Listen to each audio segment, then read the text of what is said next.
Min-jun stood in the doorway of the staff quarters on the third floor of his penthouse, and something was wrong. The bed was stripped. The closet was empty. The small wooden shelf where she used to keep a worn paperback and a bottle of lavender lotion had been cleared off completely. There was nothing left in this room that proved Rebecca Townsend had ever existed. He had found out 20 minutes ago. His head of security, D-Ho, had walked into his office on the second floor with a single sheet of paper and a look on his face that Min-jun had never seen before. It was the look of a man who did not want to deliver the message he was carrying. The letter was one line, no explanation, no forwarding address, no phone number. I can no longer continue my employment. Thank you for the opportunity. Rebecca Townsend. Min-jun read it once. Then he read it again. Then he folded it, placed it on his desk, and walked upstairs to see for himself. Now he was standing in this empty room, and the silence in it felt louder than anything he had heard in years. Min-jun had run the Yoon Syndicate for 11 years. He had taken over at 23 after his father was betrayed by a man he trusted like a brother. The organization had nearly collapsed. Min-jun rebuilt it from the ground up, turning it into a billion-dollar operation that stretched from Greenwich to Manhattan to overseas. He was 34 now. Cold. Controlled. The kind of man who could sit across from a federal prosecutor and not blink. The kind of man who could negotiate with cartels in Miami and walk away with everything he came for. But right now, standing in a room that smelled faintly of lavender and absence, something unfamiliar was twisting in his chest. Something he did not have a name for and did not want to examine.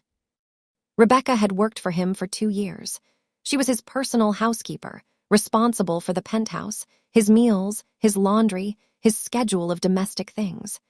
She was the only person in his entire organization who never flinched when he walked into a room. Every single person who worked for Min-jun carried tension in their body when he was nearby. They watched their words. They measured their movements. But Rebecca moved through his space like she belonged there, and she treated him like he was just a man who needed to eat more vegetables and stop leaving his shoes in the hallway. She once left a sticky note on his refrigerator that said, "There are leftovers. Eat them. I'm serious." He had stared at that note for a full minute before eating the leftovers. She once told him his $4,000 bottle of whiskey tasted like angry campfire, and he had laughed, actually laughed. The sound had surprised both of them. She was the reason the penthouse felt like a place someone lived instead of a place someone operated from. She was the reason he came home at all some nights instead of sleeping in his office downtown. He had never told her any of that, and now she was gone. Within 48 hours, his house manager hired a replacement. A polished, efficient woman named Katrina. She was professional. She did everything right. She folded his shirts the exact way he preferred. She kept the penthouse spotless. She was, by every measurable standard, excellent at her job. On her third morning, she placed his coffee on the left side of his desk. Min-jun stared at it. Rebecca always placed it on the right side, next to the window. She had done it the first time by accident, and when he asked her why, she said, "Because you should look at something other than spreadsheets and threats when you take your first sip." So he started looking at the view every morning. He never told her that either. Min-jun slid the mug to the right side himself. Then he picked up his phone and called D-Ho. "Find her." There was a pause on the other end. "Sir, she resigned voluntarily. It is not really our place to." "I did not ask for your opinion. Find Rebecca." D-Ho ran a trace within hours. Rebecca's apartment in Stamford was cleared out, lease broken. Her phone number was disconnected. Her bank account had one large withdrawal 3 days before she left, nearly everything she had saved. Then nothing. No credit card activity. No social media updates. No digital footprint at all. But buried in her original employment file, D-Ho found an emergency contact. A woman named Pauline Townsend, her mother. Address listed in Bridgeport, Connecticut. D-Ho sent someone to check. The house was real, but Pauline Townsend was not there. She had advanced-stage kidney failure and was currently admitted at St. Vincent's Medical Center in Bridgeport. She had been there for 4 weeks. And Rebecca, according to a nurse who remembered her, had been there every single day. Until 5 days ago. Then she stopped coming. No call, no explanation. She just stopped showing up to see her dying mother. Min-jun sat in his office and processed that information. He was not a man who felt fear often. Fear was an indulgence he had trained himself to suppress by the time he was 15. But something cold settled in his stomach now, something that felt close to dread. People do not disappear like this. Not completely. Not unless they are running from something terrible, or unless someone took them. Now here is what I need you to think about. Rebecca did not just quit her job, she vanished. Her mother is lying in a hospital bed with failing kidneys, and Rebecca stopped showing up to see her. No call, no visit, nothing. Something happened to this woman. The question is, did she run or was she taken? If you think you already know, drop your guess in the comments right now. And if you have not liked this video yet, go ahead and hit that button and subscribe if you haven't subscribed yet. Now, let's continue. Against Deho's advice, Min-jun drove to Bridgeport himself. This was unusual. Min-jun did not do field work anymore. He had not personally investigated anything in years. He had an entire infrastructure of people whose job it was to handle things like this. But something about this situation, about this total erasure of a woman who had been so alive, so present in his daily life, would not let him sit behind a desk and wait for updates. He arrived at St. Vincent's Medical Center in the early afternoon. The building was old, underfunded, the kind of hospital that did its best with not enough. Min-jun walked through the halls in a dark coat, drawing glances from nurses and patients who could tell immediately that he did not belong here. He found Pauline Townsend's room on the 4th floor. He did not go inside. He stood in the hallway and looked through the glass window in the door. She was small, frail. Her dark skin had a grayish tint that spoke of months of illness. She was sleeping, connected to a dialysis machine that hummed softly beside her bed. There were no flowers in the room, no cards, no sign that anyone had visited in days. The whiteboard by her bed listed Rebecca as the emergency contact, but the phone number next to her name had been crossed out with a dry erase marker. Min-jun stared at that crossed-out number for a long time. He went to the billing department next. A woman behind a desk looked nervous when he sat down across from her, but she answered his questions. Pauline Townsend's medical bills were catastrophic. Over $280,000 in treatments, dialysis sessions, specialist consultations, and emergency procedures. Insurance covered a fraction. Rebecca had been paying out of pocket for months, draining her savings, maxing out cards, selling things. Then, about 3 weeks ago, a man showed up at the hospital. He paid $50,000 toward Pauline's bill in cash. The billing clerk remembered because it was unusual. She described the man as tall, white, mid-40s, wearing an expensive coat. Cold eyes. He asked for Rebecca specifically. He left a business card. The card was gone now, but the clerk remembered the name on it. Victor Ashworth. Min-jun's expression did not change, but something behind his eyes went very still. He knew that name. Everyone in the East Coast underworld knew that name. Victor Ashworth was not Mafia. He was not cartel. He was something that operated in the spaces between those worlds, something arguably worse because it wore a suit and carried a business license. Victor Ashworth was a fixer, a broker. He ran a network out of Westport, Connecticut that specialized in what he called debt resolution services. What that meant in practice was simple and ugly. He found people who were desperate, people drowning in medical bills, legal debt, student loans, any kind of financial hole deep enough to make a person lose hope. And he offered them a way out. He would pay their debts, cover their emergencies, make the problem disappear. But the price was servitude. Not the old-fashioned kind with chains. The modern kind with contracts and fine print and NDAs and isolation protocols. He placed people into service arrangements with his clients, wealthy, powerful individuals who wanted staff that could not leave, could not complain, could not say no. Some of these placements were domestic. Some were overseas. The contracts were structured to look legal on paper, but they were designed to be impossible to escape in practice. In certain circles, people called Victor Ashworth the collector. And now Min-jun understood something that made his blood go cold. Victor had not stumbled onto Rebecca by accident. He had targeted her. He had found a woman who was desperate, alone, and too proud to ask for help, and he had moved in like a predator on wounded prey. There was a moment, months before any of this happened, that Min-jun kept coming back to. A memory he had dismissed at the time, but that now felt like a warning he had failed to read. It was around 2 a.m.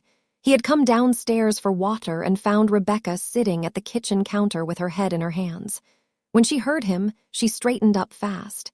She smiled. She said she was fine. She said she had just been going over some things in her head and lost track of time. He did not press her. He never pressed her. That was the unspoken agreement between them. She made his world feel quieter, and he did not ask her to carry his burdens. But the truth was that she had been carrying her own burdens the entire time, and they were crushing her. Her mother's diagnosis had come 9 months into her employment with Min-jun. Rebecca had no siblings. Her father had left when she was 12. She had been the sole provider for her mother for years, working 2 jobs before Min-jun hired her. His salary was the best she had ever earned, but kidney failure does not care about salaries. The bills ate through everything she made and then kept eating. She never told Min-jun. She never asked him for a single dollar. Because Rebecca Townsend had one rule she had lived by since childhood, a rule her mother had taught her through years of painful experience. Never owe a powerful man anything. She had no idea that rule would drive her straight into the hands of someone far worse than anyone she was trying to avoid. Min-jun stood outside the hospital in the November air and called Diho. "I need everything on Victor Ashworth," he said. "Every property he owns, every associate he works with, every contract he has brokered in the last 6 months." He paused. "And Diho, if he has touched her, there will not be a conversation. There will be a consequence." 3 weeks before she vanished, Rebecca was sitting in a coffee shop in Stamford when a man sat down across from her without being invited. She looked up from her phone, startled, and found a face she did not recognize. He was tall, well-dressed, the kind of man who looked like he had never been told no in his life. He smiled at her, and the smile did not reach his eyes. His name was Victor Ashworth, and he knew everything about her. He laid it out calmly, like a man presenting a business proposal. He knew about Pauline. He knew the exact amount owed to St. Vincent's. He knew Rebecca's bank balance down to the last cent. He knew her credit score, her work history, her lease terms. He even knew where she worked, though he was careful to frame it vaguely, saying only that he understood she was employed by a private household in Greenwich. The offer was simple. He would pay off every dollar of Pauline's medical debt, all $280,000. He would also cover ongoing treatment costs for the next 12 months. In exchange, Rebecca would enter a 2-year service contract with one of his clients. He described the client as a technology executive with a large estate in Scottsdale, Arizona. She would live on site, work 6 days a week, and receive a generous salary on top of the debt relief. There was one condition: no outside communication for the first 90 days. He called it standard onboarding protocol. He said it was normal. He said all of his placements followed the same structure. Rebecca's gut told her no. Everything about this man felt wrong. The way he knew too much. The way he smiled without warmth.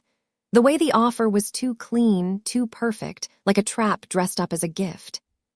She told him she needed time to think. He nodded patiently. Then he played his final card. "Your mother needs more than dialysis, Rebecca. She needs a kidney transplant, and she is not on the priority list. I have relationships at 3 transplant centers in the Northeast. I can move her up.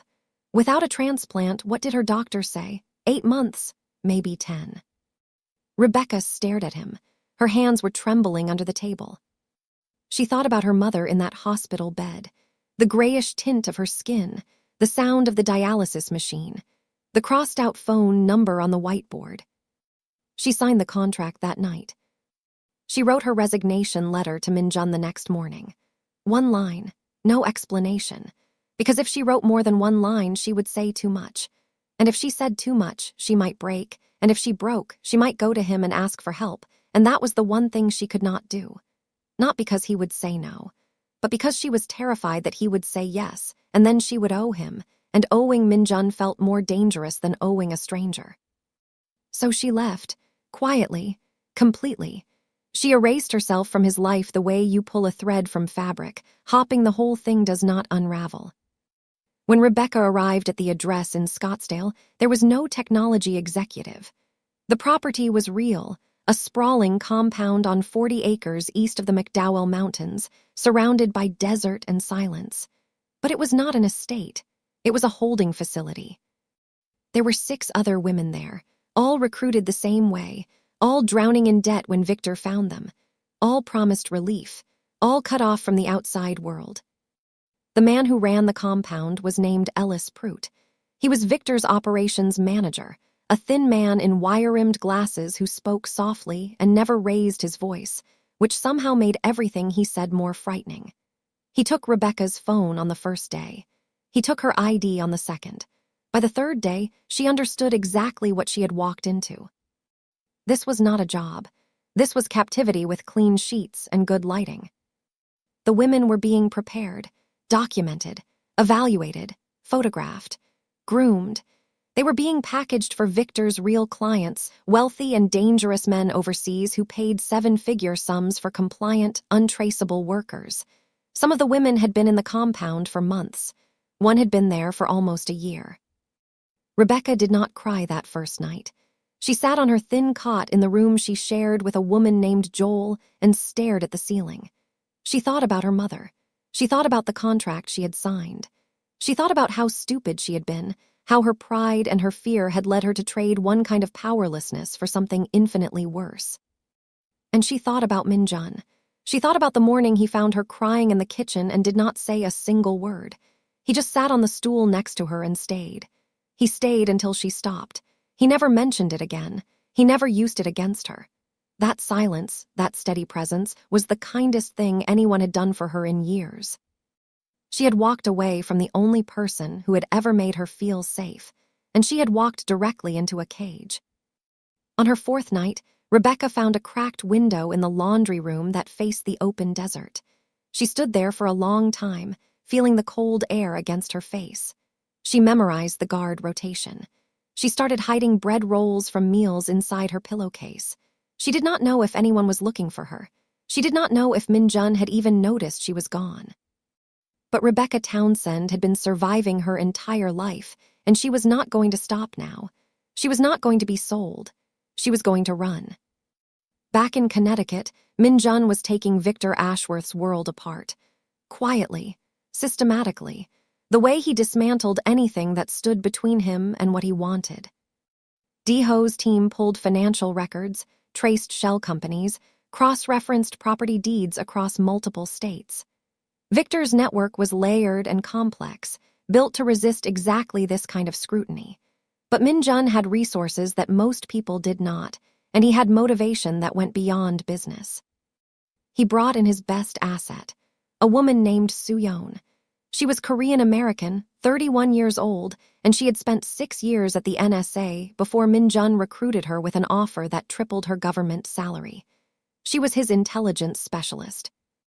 The person he trusted with information more sensitive than money or weapons or territory.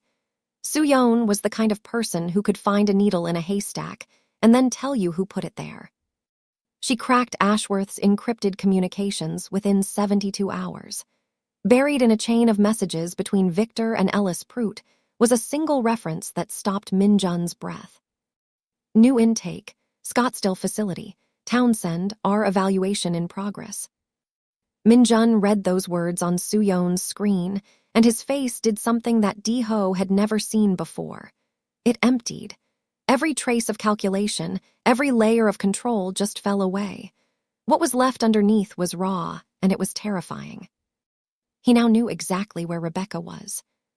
But here was the problem. Min-jun could not simply storm a compound in Scottsdale, Arizona. His operation was East Coast. Arizona was outside his territory entirely.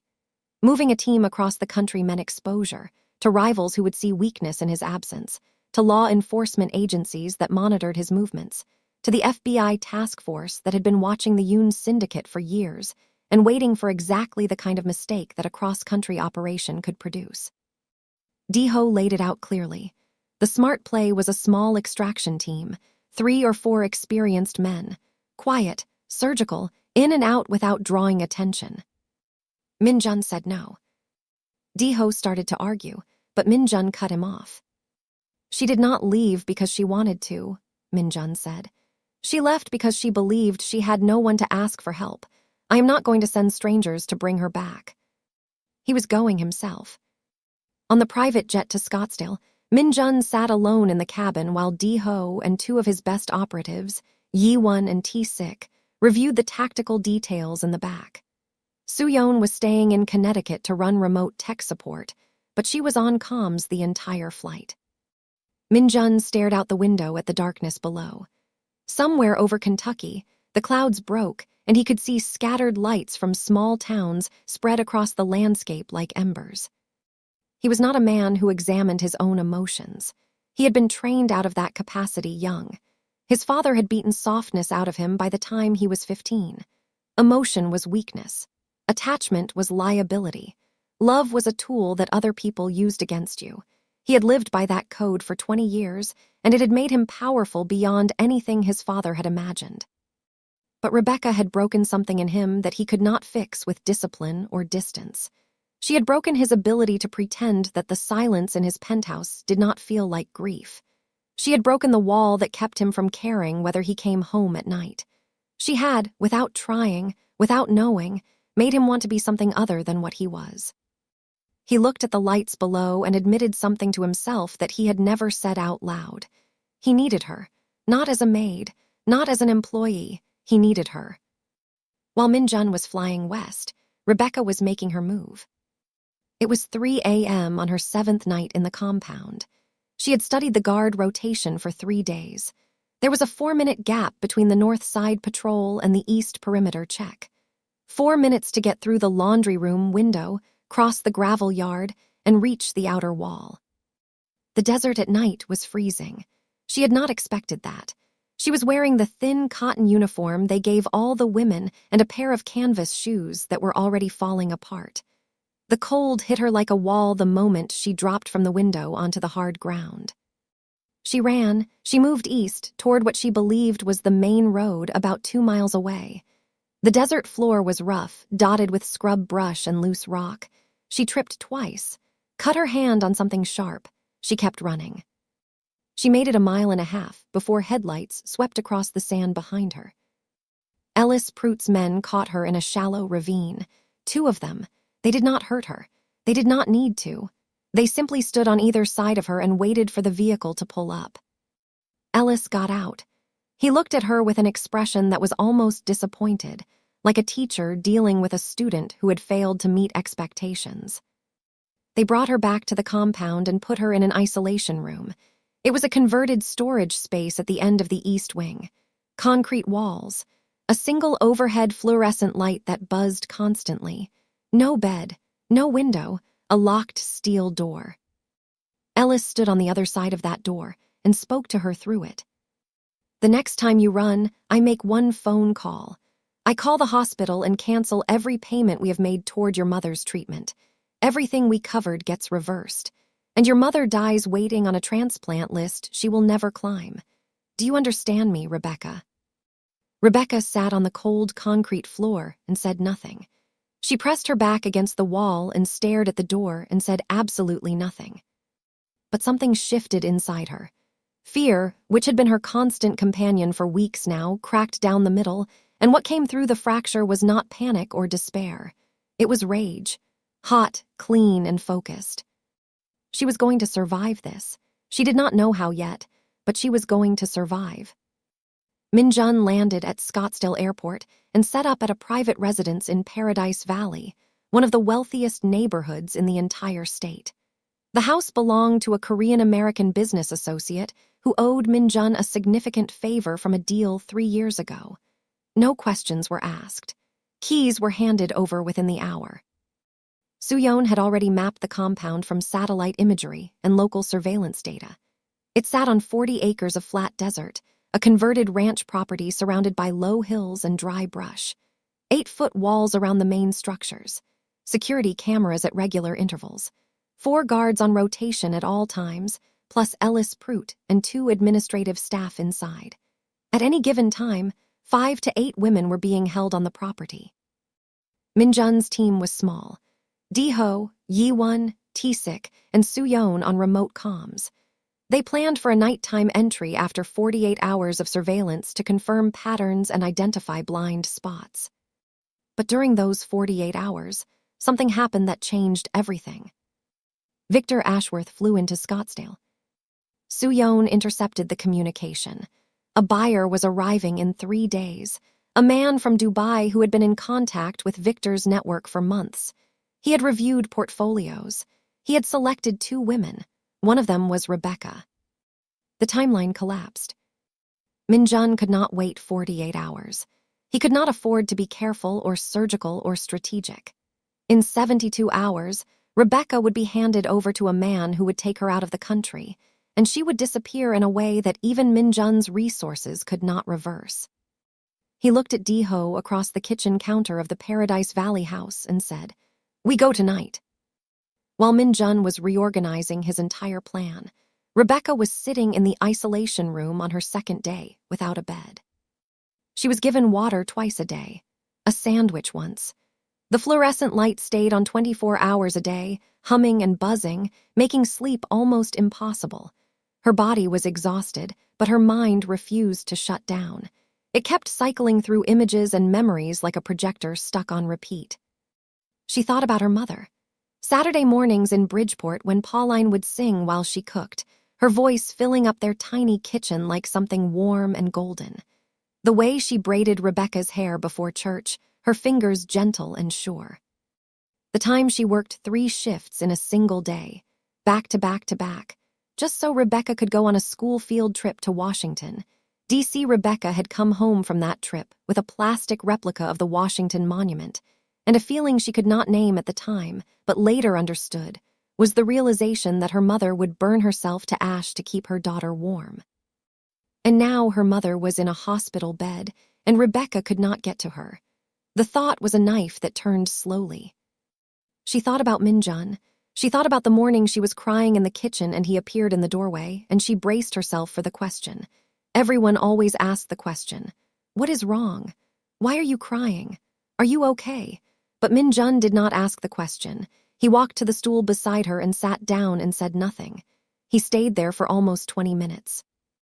When she finally stopped crying and wiped her face and said she was sorry, he looked at her and said, "Do not apologize," and then he went back upstairs. He never mentioned it again. He never made her feel small for being human in front of him. That was the moment she knew she was in trouble, because that was the moment she realized she had feelings for a man she absolutely could not have feelings for.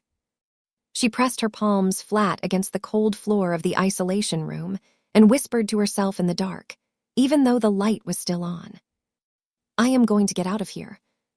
It was 11:47 p.m. when Minjun's team approached the compound from the north side. The desert was black, no moon. The only light came from the compound itself, pale security floods that created pools of visibility surrounded by absolute darkness. Suyeon had spent the last 6 hours studying the camera feed remotely, and at exactly 11:45, she looped the footage. The guards watching the monitors inside saw empty hallways and quiet grounds. The reality was very different. Yiwon and Taesik moved through the darkness like they had been born in it. They reached the perimeter wall where it met a dry creek bed and scaled it in seconds. The first guard was neutralized before he knew anyone was there. Zip ties on the wrists, sedation injected through the sleeve.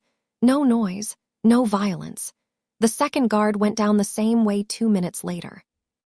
Minjun had been clear about one thing before they left Paradise Valley. No bodies. This was a rescue, not a war. He would handle Victor Ashworth later, and he would handle him thoroughly, but tonight was about one thing and one thing only. Diho breached the main building through a service entrance on the west side. He moved through a dark corridor and found the women's quarters. 2 shared rooms. 5 women inside, awake, pressed together, their faces tight with fear. They had heard the commotion from the guards and assumed the worst. Deho held up both hands to show they were empty. He spoke slowly and clearly. "We are getting you out, all of you, right now. No one is going to hurt you." One woman started crying. Another reached for Deho's arm like it was a lifeline. But Rebecca was not with them. A young woman named Joel, who had been in the compound for 3 months, whispered to Deho from the corner of the room. "They moved her 2 days ago. The man with the glasses took her to the isolation wing, east side of the building, past the kitchen." Deho relayed the information through his earpiece. He did not even finish the sentence before Minjun was already moving. The isolation wing was at the far end of the compound, a section of the building that had been a storage area before it was converted into something uglier. Concrete walls, heavy steel doors, no windows, the kind of space designed to make a person feel like the world had forgotten them. Minjun found the door. It was locked with a heavy deadbolt. He pulled his weapon, a suppressed handgun he had not carried in 4 years, and fired a single round into the lock mechanism. The sound was a sharp whisper in the empty hallway.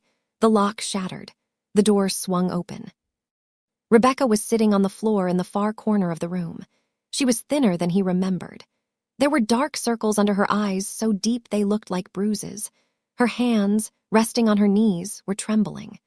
The fluorescent light above her had been burning for 48 hours straight, and it had stripped something from her face, some layer of composure that she had always carried so effortlessly.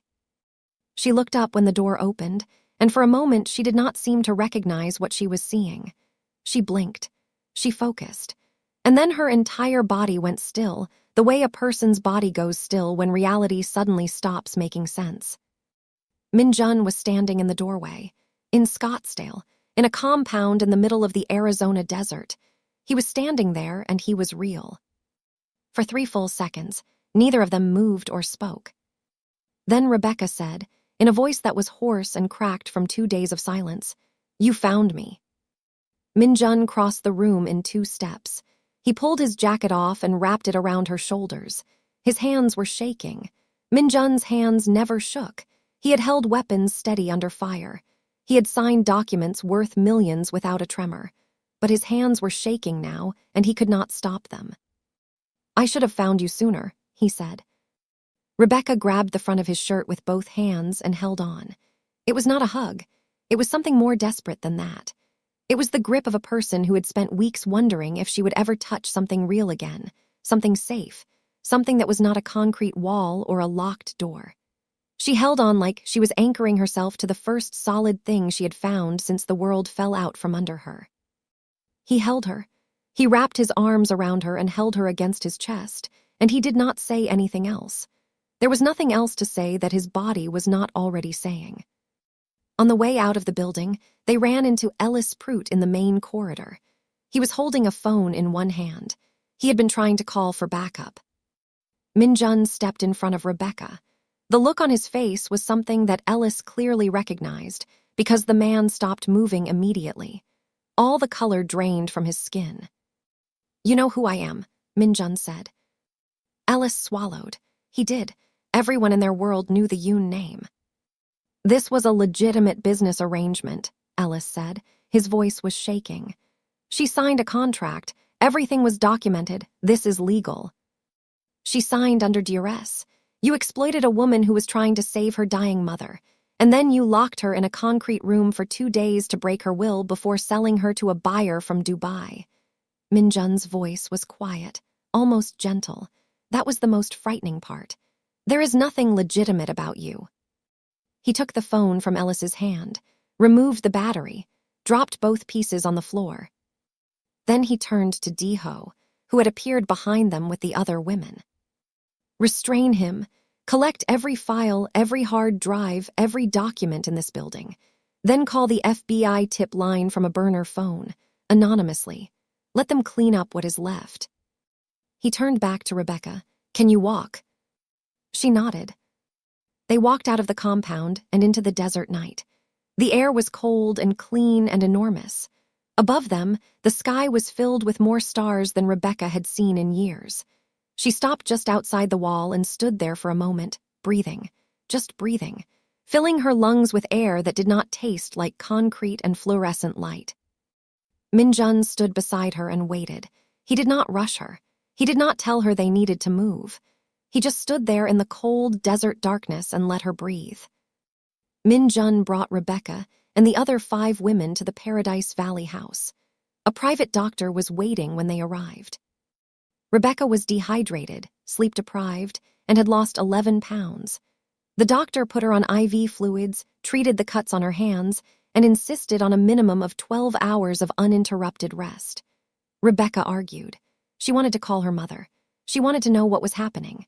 The doctor looked at Min-jun, who looked at Rebecca with an expression that was as close to pleading as his face was capable of producing. 12 hours, he said. Then I will tell you everything, and you can call your mother. She slept for 14. While Rebecca rested, the other women experienced freedom for the first time in weeks, and in some cases, months. They were given rooms, clean clothes, hot food, and access to phones. One woman called her sister in Houston and broke down sobbing so hard she could not form words for the first 5 minutes. Another called her 6-year-old daughter in Atlanta. The little girl answered and said, "Mommy, where did you go?" And every person within earshot had to leave the room. Joel sat in the kitchen and ate 4 plates of food without pausing. When she finally stopped, she looked at Di-ho, who was standing near the door, and said, "Is this real?" "Yes," Di-ho said, "it is real." Min-jun handled all of it. He arranged legal representation for every woman. He contacted a nonprofit organization that specialized in trafficking survivors and set up long-term support services. He paid for everything without being asked, without keeping a record, without expecting anything in return. He made 23 phone calls in 6 hours, all from the kitchen counter while Rebecca slept in the next room. Di-ho watched him work through the night and said quietly, "You have changed." Min-jun did not respond. When Rebecca woke up, the afternoon sun was coming through the blinds in golden stripes. She lay still for a moment, disoriented, her body registering unfamiliar comfort. A real bed, clean sheets, silence, no buzzing fluorescent light. Then she turned her head and saw Min-jun sitting in a chair by the window. He was still in the same clothes from the night before. He had not slept. She looked at him for a long time. Then she said, "You need to know why I did not come to you." He said, "I know why." "No," she said, "you do not." She pushed herself up to sitting. "I did not come to you because I was afraid, not of you, of what it would mean if I asked you for help. Every man I have ever owed something to has used it to control me. My father left when I was 12, but before he left, he made sure my mother felt like she owed him for every day he stayed. My mother's landlord used to hold rent over her head to make her do things she did not want to do. My first boss used to remind me every single day that he was the one who gave me a chance." She paused. "I told myself a long time ago that I would never put myself in that position again, not with anyone, not even with you." She looked down at her hands.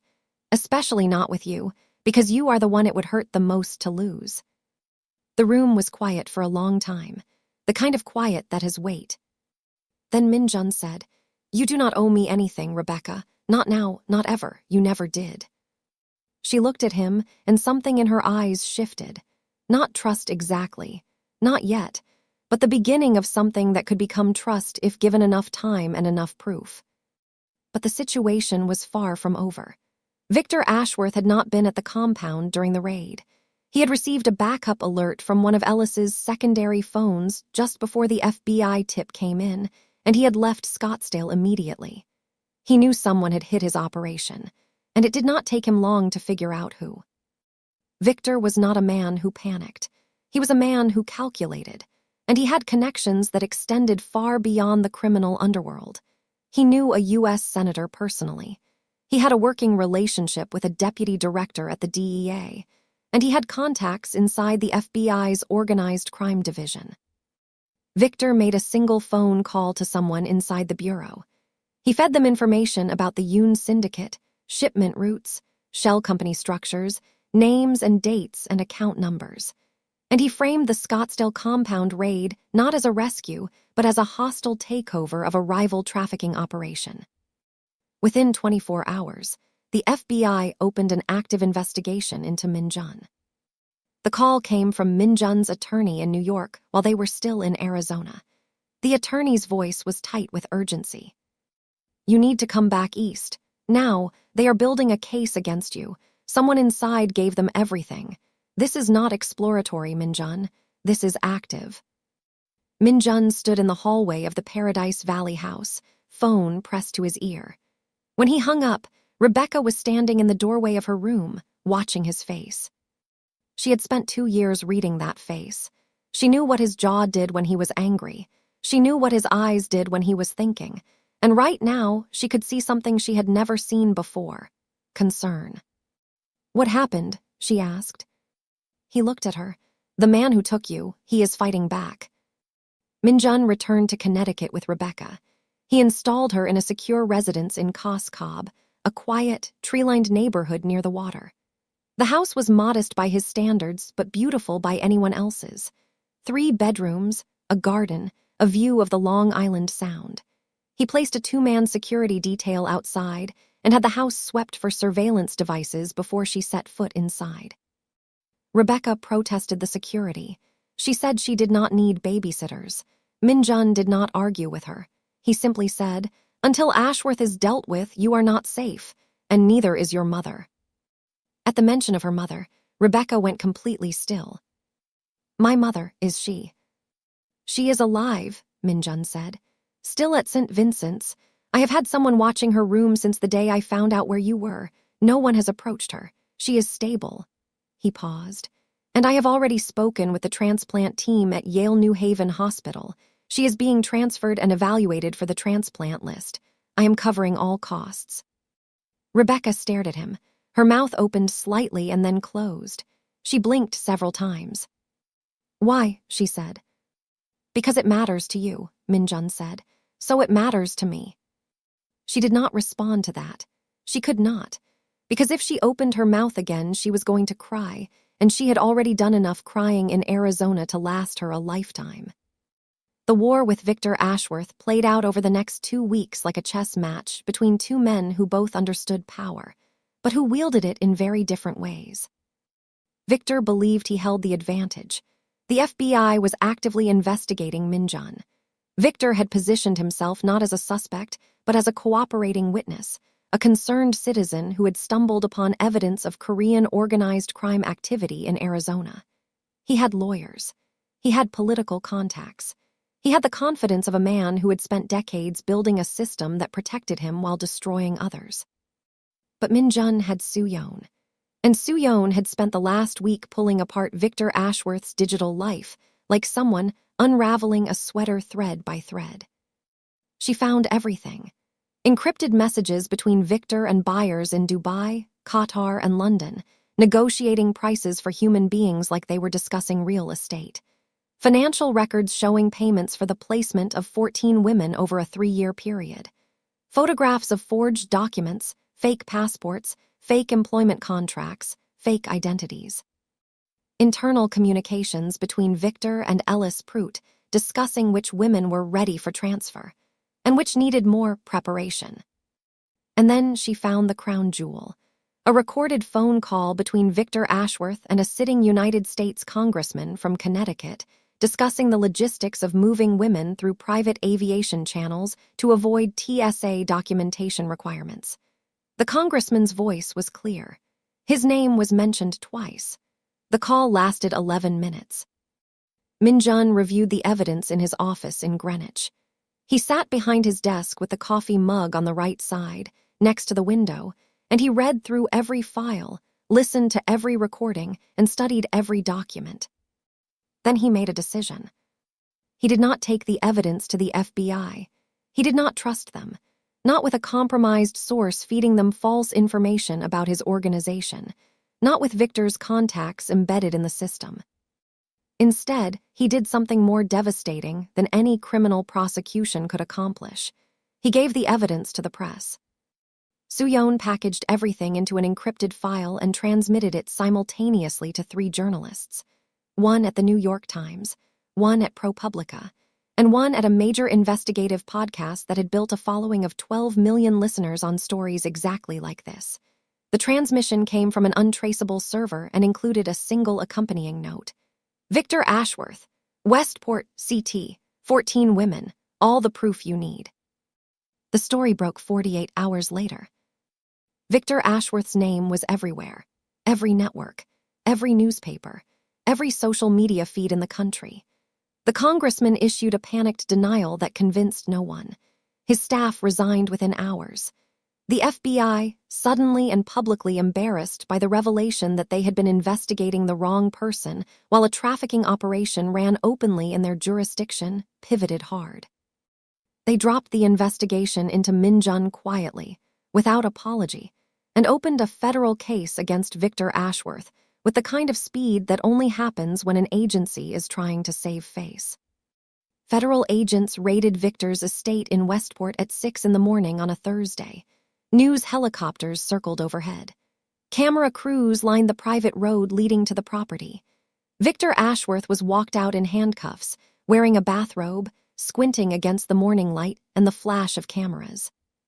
He was charged with 11 federal counts, including human trafficking, wire fraud, conspiracy, and obstruction. Bail was denied. Ellis Pruitt, already in custody from the Arizona raid, cut a deal with prosecutors within days. He agreed to testify against Victor in exchange for a reduced sentence. The other women from the compound were contacted by federal victim advocates. 3 of them agreed to testify at trial. Joel was one of them. She told prosecutors she would stand in that courtroom and say every word, and she did not care who was listening. Rebecca watched the arrest on television from the house in Cos Cob. She sat on the couch with a cup of tea she had not touched, and she watched them walk Victor Ashworth out of his front door, the same man who had sat across from her in a coffee shop in Stamford and smiled while he dismantled her freedom. She did not cry. She did not cheer. She just exhaled, long and slow and deep, like she had been holding her breath for a month and her lungs had finally remembered what they were for. Then she picked up her phone and called her mother's hospital room. It rang 3 times before Pauline answered. Her voice was weak and thin, but it was warm. "Baby, is that you?" "Yeah, Mama, it is me. I am okay. I am coming to see you tomorrow." "Where have you been, sweetheart? I have been so worried. Nobody could tell me anything." "I know, I am sorry, Mama, but I am safe now, I promise you, I am safe." When she hung up, Minjun was standing in the doorway between the kitchen and the living room. He had come in through the back door. He had heard everything. She looked at him. Her eyes were wet, but she was not crying. She was smiling. "Thank you," she said, "for my mother, for finding me, for all of it." He shook his head slightly. "You do not have to thank me." "I know I do not have to. I want to." 3 months passed. The seasons turned in Connecticut. Winter settled in, then softened into a spring that came early and arrived gently, the way spring sometimes does in the Northeast when the year decides to be kind. Pauline Townsend received her kidney transplant at Yale New Haven Hospital on a Tuesday morning in March. The surgery lasted 6 hours. The transplant team was one of the best in the country, and they had been preparing for this for weeks. Rebecca sat in the waiting room for every one of those 6 hours. She did not eat. She did not sleep. She sat in a hard plastic chair and stared at the door the surgeon would eventually walk through, and she waited. Minjun sat beside her.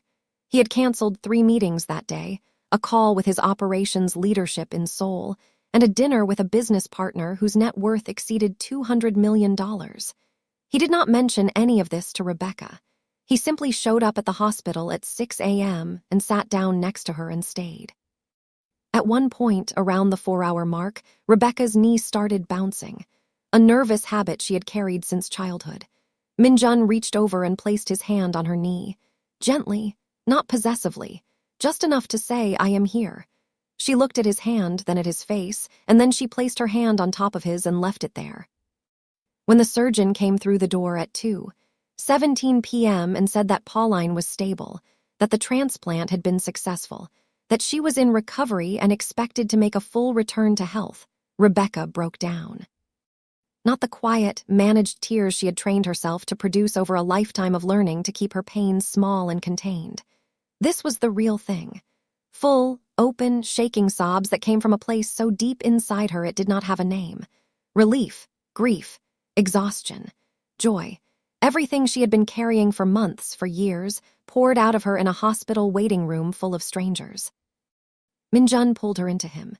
He wrapped both arms around her and held her against his chest, and he did not care who was watching. He did not care about the curious glances from other families. He did not care what it looked like, the most powerful man on the East Coast holding a woman in a hospital hallway while she cried so hard she could barely breathe. He had spent his entire adult life caring about perception and control and the careful management of how the world saw him. In this moment, none of it mattered. She cried until she could not cry anymore, and then she stayed in his arms because she did not want to move. 2 weeks later, Pauline was recovering. She was transferred to a rehabilitation center in Stamford, close to Rebecca. Min-jun covered every expense without being asked and without making a production of it. Rebecca discovered the extent of what he had done only when a lawyer called her to explain the paperwork for a trust fund Min-jun had established in Pauline's name, designed to cover her medical care and living expenses for the rest of her life. Rebecca drove to Greenwich that afternoon. She walked into Min-jun's penthouse through the front door, the same door she used to enter as staff. It felt different now. The same marble floors, the same enormous windows overlooking the Long Island Sound, but she was not here with a cleaning cart and a schedule. She was here as herself. Min-jun was in his office. He looked up from his desk when she walked in. "You set up a trust for my mother," she said. "Yes."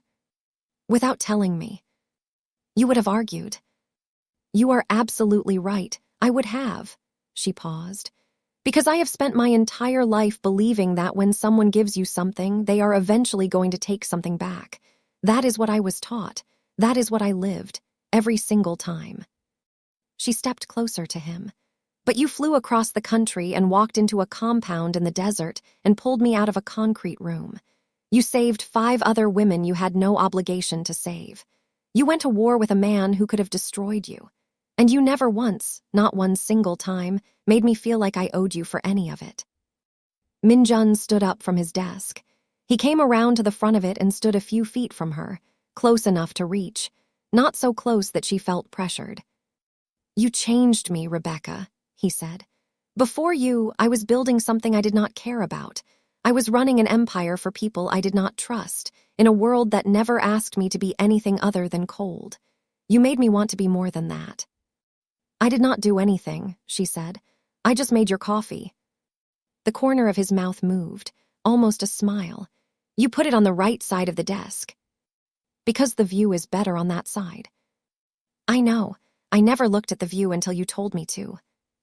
He reached for her hand. She let him take it. His fingers closed around hers, and she could feel the steadiness of his grip, the same hands that had shaken in a doorway in Arizona, steady now, sure now. He pulled her closer, slowly, carefully, like he was holding something that mattered more than anything he had ever held. She looked up at him. "I am not going to be easy," she said. "I need you to know that. I have trust issues the size of this penthouse. I am going to push you away at least 4 times before I let you stay." "I have negotiated with cartels," he said. "I can handle 4 times." She laughed, a real laugh, the kind that filled the room and bounced off the marble floors and made the whole penthouse feel alive the way it used to feel when she lived here, except better now. Warmer. Like a place 2 people could belong to instead of 1 person hiding in. He kissed her, soft and slow, the kind of kiss that does not rush because it knows it has time. The kind of kiss that says, "I am not going anywhere, and I do not want you to go anywhere either." She kissed him back, and for the first time in as long as she could remember, Rebecca Townsend was not surviving. She was living. 6 months after that kiss, this is where things stood. Rebecca had moved into a townhouse in Greenwich that Min-jun purchased and put in her name. Not his name. Hers. Her name on the deed. Her keys. Her home. She had insisted on that, and he had agreed without argument because he was learning that loving Rebecca Townsend meant respecting the parts of her that had been shaped by pain, not trying to smooth them out. Pauline Townsend was fully recovered and living in a beautiful assisted care apartment in Stamford. She had met Min-jun twice. The first time, she studied him for a long, quiet moment, the way only mothers study the people their children bring home. Then she said, "You are the one who found my daughter." He nodded. She reached out and took his hand and held it and said, "Then you are family." Min-jun, who had faced down men with weapons and federal agents with warrants and never flinched, had to look away to keep his composure. Joel testified at Victor Ashworth's federal trial. She sat in the witness chair for 4 hours and told her story in full. She did not waver. She did not break. The other women who testified were equally strong. Victor Ashworth was convicted on all 11 counts and sentenced to 34 years in federal prison without the possibility of parole. The congressman resigned from office 3 days before the verdict, his career destroyed, his legacy reduced to a single mugshot. The story of the Scottsdale compound won a Peabody Award for the journalists who broke it. 13 women in total were identified as victims of Victor's network. All of them received support services. All of them were rebuilding their lives. Min-jun was still who he was. He still ran an empire. He still operated in shadows and made decisions that ordinary people would never understand. He was not suddenly a good man by conventional standards, and Rebecca did not pretend he was. But he was a man who had discovered. Late in life, and against every instinct his father had beaten into him, that strength was not the absence of feeling. It was the willingness to feel something and act on it anyway. Every morning, Min-jun sat at his desk in the Greenwich penthouse. His coffee was on the right side, next to the window. He looked at the view before he took his first sip. Sometimes Rebecca was there, standing in the kitchen with her own mug, rolling her eyes at whatever ridiculous thing Deho had said during the morning briefing. Sometimes she was at her own place, living her own life, building something that belonged to her. But every night, there was a light on in the townhouse when he came home. And there was a woman inside who was not afraid of him, who did not flinch, who once told him his $4,000 whiskey tasted like angry campfire and made him laugh for the first time in years. He still drank that whiskey sometimes. It still tasted like angry campfire. He did not mind. Rebecca Townsend had walked into Min-jun's world with nothing but a work ethic and a pair of steady hands. She walked out of a nightmare in the Arizona desert with the same thing she had always carried, the refusal to be broken. And Min-jun, a man who was raised to believe that love was the most dangerous weakness a person could have, learned that the strongest thing he ever did was cross a country to bring one woman home. Sometimes the people who change your life do not arrive with power or status or a name that opens doors. Sometimes they arrive with a mop and a sticky note that says, "Eat something." And sometimes that is more than enough.